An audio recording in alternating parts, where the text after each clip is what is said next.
মালনীছড়া চা বাগান দেখা শেষ। এখন চলে যাচ্ছি আমরা রাতারগুল সোয়াম্প ফরেস্টে। যাওয়ার পথে হচ্ছে সিলেট ক্যাডেট কলেজের পাশ দিয়ে যেতে হয়।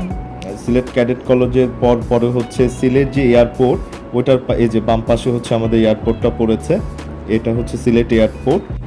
সকালে যখন আমরা সিলেটে বাস থেকে নামি তখন ছিল রোদ এবং খুব গরম লাগছিল, বাট কিভাবে যেন জানি না, আল্লাহ হয়তো চাইছে ওয়েদারটা কেমন যেন মেঘাচ্ছন্ন হয়ে গেল, যে পরিবেশটাই তখন চেঞ্জ হয়ে গেছে, যেটা যেমন সুন্দর তার চেয়েও বেশি সুন্দর লাগছিল আমাদের কাছে। তো রাতারগুলের হচ্ছে যাওয়া দুটো ঘাট আছে, একটা হচ্ছে প্রথম ঘাট আর একটা হচ্ছে সেকেন্ড ঘাট। প্রথম ঘাট আর সেকেন্ড ঘাটের মধ্যে পার্থক্য হচ্ছে প্রথম ঘাটের প্রাইসটা একটু বেশি পড়ে, লোকজনও বেশি থাকে। আর সেকেন্ড ঘাটে হচ্ছে লোকজন কম থাকে, নৌকাটা তাড়াতাড়ি পাওয়া যায় এবং প্রাইসটা কম পড়ে। প্রথম ঘাটে আপনার নৌকা ভাড়া প্লাস যে একটা টিকিট কস্ট আছে, টিকিটের একটা ভাড়া আছে ওখানে প্রবেশের জন্য, এটা সহ পরে হচ্ছে 1500 টাকার মতো।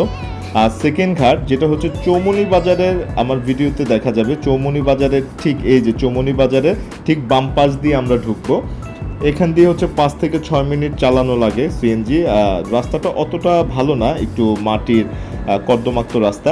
এখান দিয়ে যাওয়ার পরে হচ্ছে 5-10 মিনিট যাওয়ার পর আমরা সেকেন্ড ঘাট পাবো। আর এটা হচ্ছে চৌমনি বাজারের বাম পাশে। আর এই ঘাট থেকে হচ্ছে কস্টটা যেটা প্রথম ঘাটে 1500, সেটা নেমে আসে হচ্ছে 980 টাকায়। অর্থাৎ নৌকা ভাড়াটা হচ্ছে 750 টাকা পড়ে, আর অ্যানাদার একটা কস্ট এন্ট্রি ফি, টোটাল মিলে হচ্ছে 980 টাকা পড়ে।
এটার নাম কি?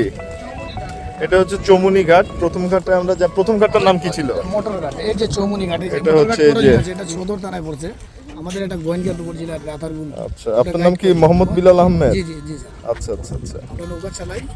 আপনার নৌকা কোনটা? নৌকা আছে, আপনি লোক কয়জন আপনারা বলতে? আমরা 4 জন মাত্র। 4 জন। 750 হচ্ছে নৌকার ভাড়া, আর টিকেটে আসছে 230 টাকা, টোটাল কত হলো? 980 টাকা। একটু কমাই টমাই দেন। এটা স্যার আমরা বেশিও নেই না কমও নেই না, একবার 980 ফিক্সড। জি 750 হচ্ছে নৌকার ভাড়া, 230 টাকা টিকেট। অর্থাৎ নৌকার ভাড়াটা কত নিচ্ছেন? 750 750 টাকা নৌকার ভাড়া। আর হচ্ছে এখানে কি একটা চার্জ আছে? জি জি টিকিট, জি দেখে সরকারি যে টিকিটটা চলে। আচ্ছা আচ্ছা আচ্ছা। আর এখানে টিকিটটা কি আগে নিতে হবে? আচ্ছা আচ্ছা আচ্ছা। ও আচ্ছা, এখানে নৌকা ভ্রমণের ফি প্রতি ডিঙি নৌকায় 1 থেকে 5 জন হচ্ছে 750 টাকা। আমরা যেহেতু 4 জন আসছি, তো একটাতে হয়ে যাবে। আর এটা হচ্ছে গোয়াইনঘাট সিলেট। আচ্ছা, আমরা এখন এয়ারপোর্টে ফেলি। আচ্ছা, আপনি আমাকে টিকিটটা দেন। আচ্ছা, আমরা নৌকা প্লাস হচ্ছে এন্ট্রির যে ইয়াটা 900 টাকা দিয়ে কাটছি। নর্মাল হচ্ছে প্রাইসটা হচ্ছে, নর্মাল প্রাইসটা কত পড়ে? 980 টাকা পড়ে। আমি হচ্ছে বিশেষ একটা ছাড় নিয়েছি, সেটা বললাম না। আর এমনি হচ্ছে 980 টাকা করে পড়ে। আচ্ছা আচ্ছা, ওকে। এই তো এই তিনটাই না? আচ্ছা, 4টা হ্যাঁ দেওয়া শেষ। আচ্ছা, এখানে সরকারিভাবে সরকারি কাগজপত্রই দেওয়া সব। রাতারগুলের জীবন চিত্র, ওকে।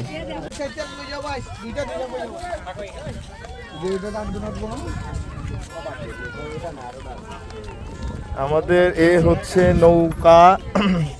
নৌকার মাঝি ভাই কি আপনি? আপনার নাম? রুবেল আলম। কি আলম? রুবেল আলম। রুবেল আলম ভাই আজকে আমাদেরকে নিয়ে যাবে রাতারগুলের এই সুন্দর দৃশ্য দেখানোর জন্য। একটা ছাতা নিয়ে ফেলছি, ছাতা নিয়ে আছে অলরেডি। তাও ভাড়া পাওয়া যায়, কেউ যদি ছাতা না নিয়ে আসেন 20 টাকা করে ভাড়া নেওয়া যায় ছাতা। আমি একটা ছাতা নিয়েছি, যদি বৃষ্টি ধরে ফেলে তাহলে তো একটা ঝামেলা। আচ্ছা ওকে, নৌকা অলরেডি শুরু। এখানে একজন রূপবতী, এই আরেক রূপবতী, তাকাও এখানে আরেক রূপবতী, আর এখানে একজন চেয়ারম্যানের মতো আমাকে ছাতা দাঁড়িয়ে বসে আছে, ছাতা ধরে মনে, তোমাকে খুব সুন্দর লাগতেছে আজকে। আমাকে কি এই মেয়ে পেয়েছে ওকে?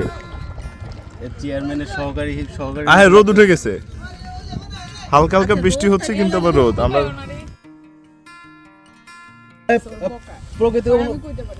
প্রকৃতি উপভোগ করেন সবাই। এই ছোটবেলায় এই বেত গুলা কত কত খেলতাম এই বেত দিয়ে, এখন এলাকায় না। আমরা রাতারগুলোর ভিতর দিয়ে যাচ্ছি। এই যে বেত, ছাতাটা আমার দে তো, ছাতাটা খুলে দে, আমি ক্যামেরার উপরে ধরি, কারণ ক্যামেরা ডিসপ্লে খোলা হয়ে যাবে পড়তে পড়তে। ভিতরে ডিএসএলআর ক্যামেরা লাগলে নিতে পারবা। না লাগবে না ইনশাআল্লাহ, আমাদেরটা যা আছে মোবাইল কম দামি যা আছে তাই দিয়েই চলবো। 3 টাকা করে আর 5 টাকা করে খালি নিতে। দেখলে নিলে 5 টাকা আর ওলা যা দেয় তা নিলে 3 টাকা। আমরা আস্তে আস্তে পথ দিয়ে চলে যাচ্ছি। এই সেটা না, দেখো কত সুন্দর গাছ এইদিকে। তারপরে এই যে একটা মালঞ্চ গাছ নাকি, ফুলগুলো কিন্তু অনেক এই সুন্দর। যে লাল ফুলটা পানিতে পড়ে আছে ও না, এটা মনে হয় মালঞ্চ। এই পানির মধ্যে ফুল পড়েছে, সিনটা কি সুন্দর। কোথায়? এই যে লাল ফুল পানিতে সোজা। এটা মালঞ্চ গাছ। এগুলো হিজল গাছ। হ্যাঁ, হিজল। তাই তো কইতেছি, মনে পড়ে না। তিনটা একরকম, হিজল, তমাল, মালঞ্চ একই রকম। হিজল গাছ চিনি, এত দেখছি কিন্তু হিজল ফুল তো দেখিনি কখনো। ওকে দেখছি দেখে মনে হয়। হিজলের ফল হয় এত বড় বড়। ঝিরিঝিরি হালকা বৃষ্টি, এটাই কিন্তু ভাগ্যের মনে হয় সবচেয়ে ভালো ভাগ্য নিয়ে আসছি আমরা, কারণ জোরে বৃষ্টি হইলেও এই জিনিসটা আমাদের ছাতা নিয়ে বসতে হইতো সবার। আমরা হচ্ছে পানির দেশের লোক, বিক্রম। এই পানি হলেই এক জায়গা থেকে বাড়িতে যাওয়ার পথ হচ্ছে নৌকা। এই নৌকা আমরা যেতাম। ওই মানিকগঞ্জ তো same। দেখা হতে পরে দেখা হয়তো আমার এরকম বাড়ির মাসের সাথে কথা বলতে বলতে যেতাম। এইটা না, মনিরদের আগের পুরানো যে বাড়ি না, ওইখান থেকে পানি উঠলে জমির মুখে আমরা যাই নৌকা দিয়ে ঘুরতাম। আমাদের তো নৌকা আমরা ঘুরতাম কি, এখন না আরো, এখন তো প্রায় 5-7 বছর ধরে রাস্তা হয়ে গেছে। নৌকা তো আরো লাগে না। আগে মানুষের সবার পার্সোনাল নৌকা থাকতেই হতো, নৌকা চলাচল হ্যাঁ, ওই যে ওদের এখন বসে গেল। আমরা আস্তে আস্তে গহীন থেকে গহীনে যাচ্ছি, দুই পাশে হচ্ছে জঙ্গল দেখা যাচ্ছে।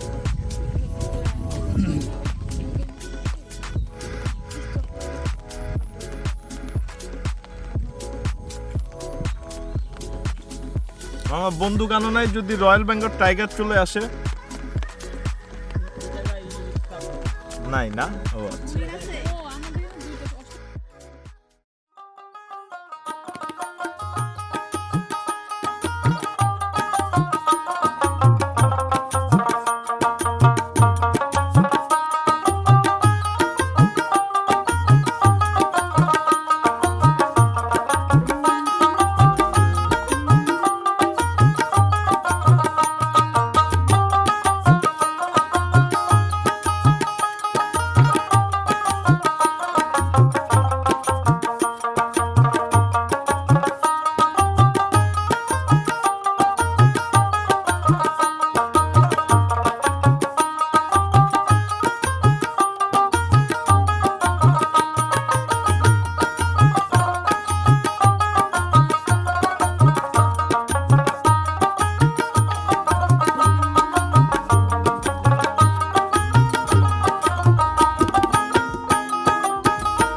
শালুক ফুলের লাজ নাই, রাইতে শালুক ফোটেলো, রাইতে শালুক ফোটে। আহা, যার সঙ্গে নার ভালোবাসা, আরে যার সঙ্গে যার ভালোবাসা, সেই তো মজা লুটিলো। বকুল ফুল সোনা দিয়া হাত কেনে বান্ধাইলি। বকুল ফুল, এটা হচ্ছে ওয়াচ টাওয়ার। কেন বান্ধাইলি? ওয়াচ টাওয়ারের পাশ দিয়ে আমরা এখন যাচ্ছি।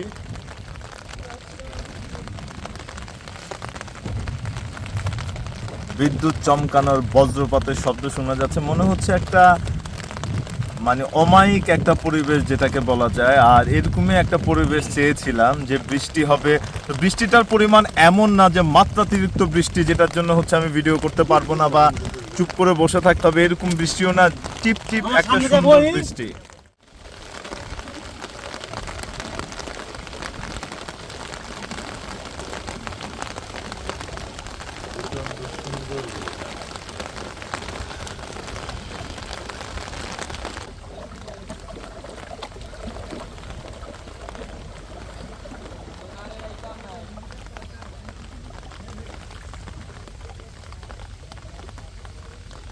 এবারে ট্যুরের সম্বল।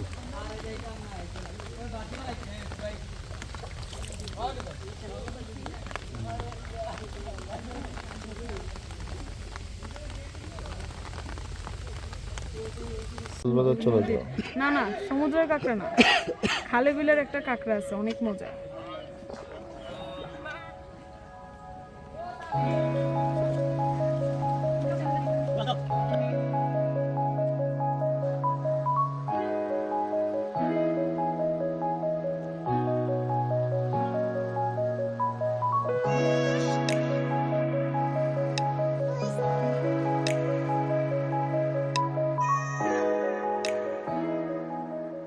না, যে অবস্থায় যে মাটি সরে গেছে, যে কোনো সময় ওয়াচ এমনি তো টাওয়ারটি ধপাত করে হচ্ছে পড়ে যেতে পারে। সম্পূর্ণ নিষেধ উঠা, কারণ এটা যে কোনো টাইমে উঠলে নিজ দায়িত্বে আপনি পড়ে যেতে পারেন। এটা কই লেখা আছে? লেখা আছে কোথাও।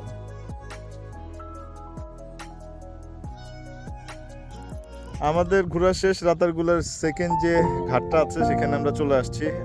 গিয়েছি মেঘলা আকাশ, বৃষ্টি নিয়ে এসেছি মাথায় রোদ নিয়ে। আর এখন যাব আমরা ভোলাগঞ্জের সাদা পাথর, ওইখানে আমরা গোসল করব। এখানে আমাদের ঘোরা শেষ, দেখা শেষ, আমাদের ঘাট দেখা যাচ্ছে অলরেডি, সিএনজি ওইখানে আছে। ভিডিওটি ভালো লাগলে লাইক এবং শেয়ার এবং সাবস্ক্রাইব করে আমাদের সাথেই থাকবেন, এবং সামনে আসছে আমাদের সিলেট ভ্রমণের 3rd পার্ট।